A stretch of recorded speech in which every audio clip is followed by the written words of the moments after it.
Resting Mind with my business partner, Mimi. Prior to starting this company, I was a coach, and prior to that, I was living in the world of corporate, where I was the associate publisher of Advertising Age, and I loved my job, but it was all-consuming all the time. And it came a point where it took over my identity, it took over my life, and I forgot who I was. And so I knew that I had to make a big change. So I stepped off, and I went back to school to become a coach, and then I got introduced to this lovely lady, and we joined forces to be able to change the world one Gen X woman at a time. Hi everyone, I'm Mimi Bishop, and very similar to Jackie, I grew up in corporate. I was in corporate for about 25 years, and I was VP of VP of Marketing, a division of News Corporation. We had a life-changing wake-up call. It made me really start to think about my identity. I always thought of myself as this person with a big job and a long commute and, the next goal that I wanted to get to. When this happened, it made me really think about who I was, and I wasn't really sure. So over a period of time, I transitioned out of corporate and became a coach myself. And like Jackie said, when we met, it was just kind of one of those things where things took off because we really had a passion for how we wanted to move women forward. So the Resting Mind is an organization that we started to help Gen X women redefine what it means to have it all, because we have been sold a bill of goods. It is a myth, I'm sorry to tell you, because we have thought that having it all means doing it all, and that's not the case. We strive for perfection, it's not attainable. We strive to make sure that we can juggle all the balls in the air, they drop. And so we help women really figure out which balls they absolutely need to get, keep up in the air, and which ones they can let drop. Oh, I didn't realize this wasn't really on. But I'm a big mouth, you can hear me, I'm Italian. So according to a recent Gallup poll, 50% of people identify themselves through the job that they have. That's huge. And what happens when you lose your job? What happens when you transition out of corporate America? You look in the mirror and you don't even know who you are. Or you go to a networking function like this, and people ask you, what do you do? And you silently shrivel, because you don't know what you do or who you are. And we're here to change that. Absolutely. So today we want to talk to you about networking as humans. What does that mean? That means when you're showing up today and someone asks you, so what do you do? You want to change that conversation to talk more about how you are as a human. And what does this do? Why are we telling you to do this? Because it really shifts your energy. If you think about networking, about going into a room of people that you may not know, you're meeting for the first time, you may be going in with an energy of maybe you're anxious, or you're thinking about what can I get from this person, right? When you go in more with an energy of being a human being and an energy of being of service and really authentically connecting with other people, it changes the game for everybody. So we very recently were actually Jackie did a TEDx talk, and we went into this room with lots of new people, and we met this lovely woman who was recently out of college. And maybe 10 years ago, 15 years ago, one of us would have thought, well, she's out of college, like what can she offer us? Why should we spend a couple of minutes talking to this young woman? Well, not only was she lovely, we realized that her major was in neuroscience. And I'm the science geek. She's a science geek. And neuroscience is a big piece of what we do with the Resting Mind. We were able to connect. She taught us something. So today and tomorrow, when you're talking with people, we want you to go in with an open mind. And how can you connect on a more personal, human level to make connections that last beyond just these 2 days?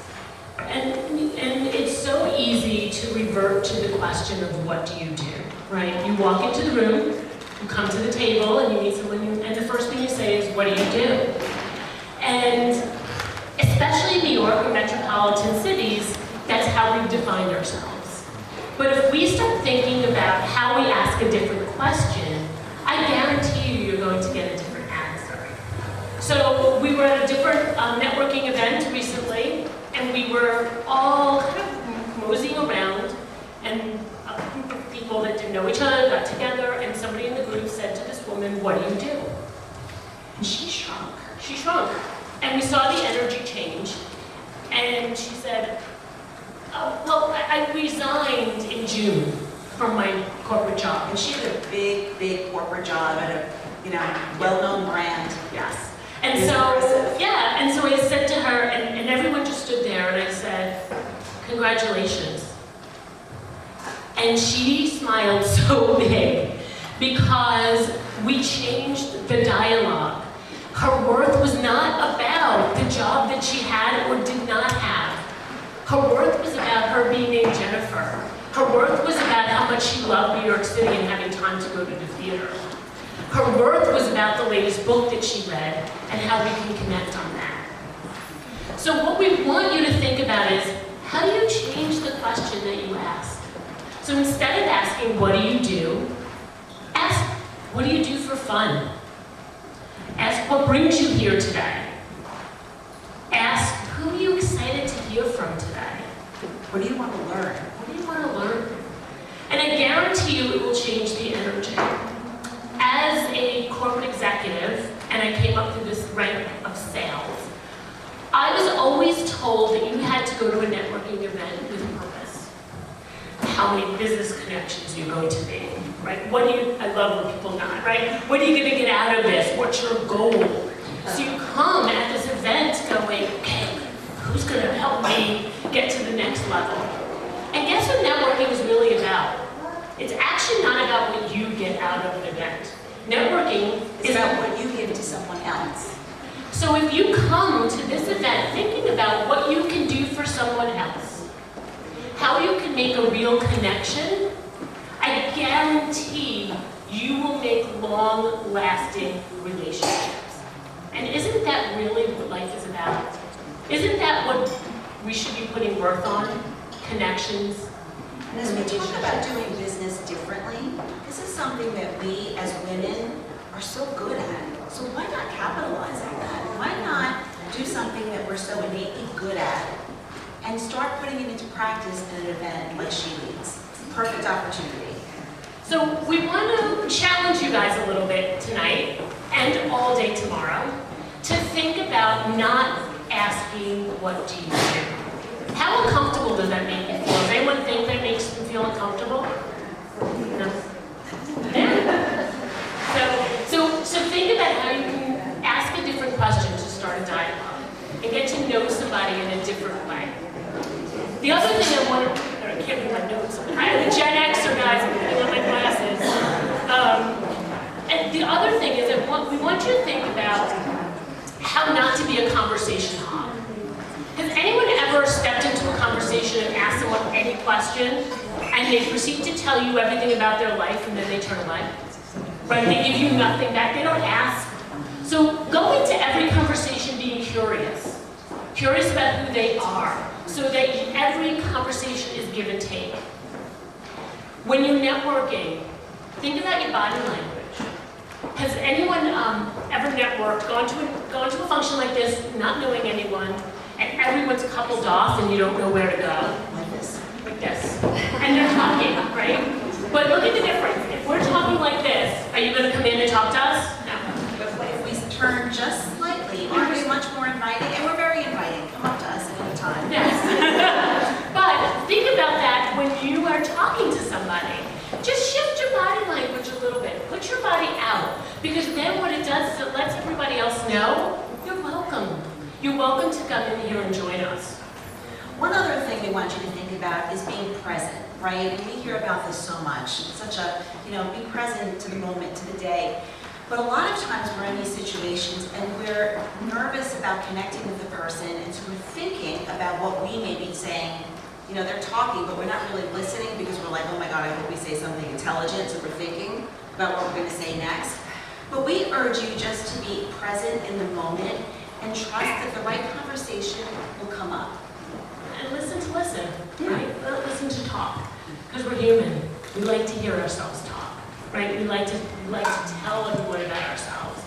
But come at this networking, any networking, giving. Giving of yourself, being honest and authentic, and reconnecting with who you are. I guarantee you're so much better leaving knowing that you made a couple of really great connections, not because you learned to get business out of it. That will come. If you're really human, business will come. But I promise you, you'll make everybody else in the room that you come into contact with, feel happier and warmer. So we're going to leave you with 2 challenges. The first is we challenge you to meet 1 or 2 people that you commit to having an ongoing conversation and building a relationship outside of these 2 days. Okay? Yes, take it, take their number, take their name, and continue the conversation. Keep going with them so that you can really build an authentic relationship. And then the second thing is we want you to start networking right now, asking those thoughtful questions of humanity, let's call them. Yes. Is there a game, Cards of Humanity? It is, Citizens of Today.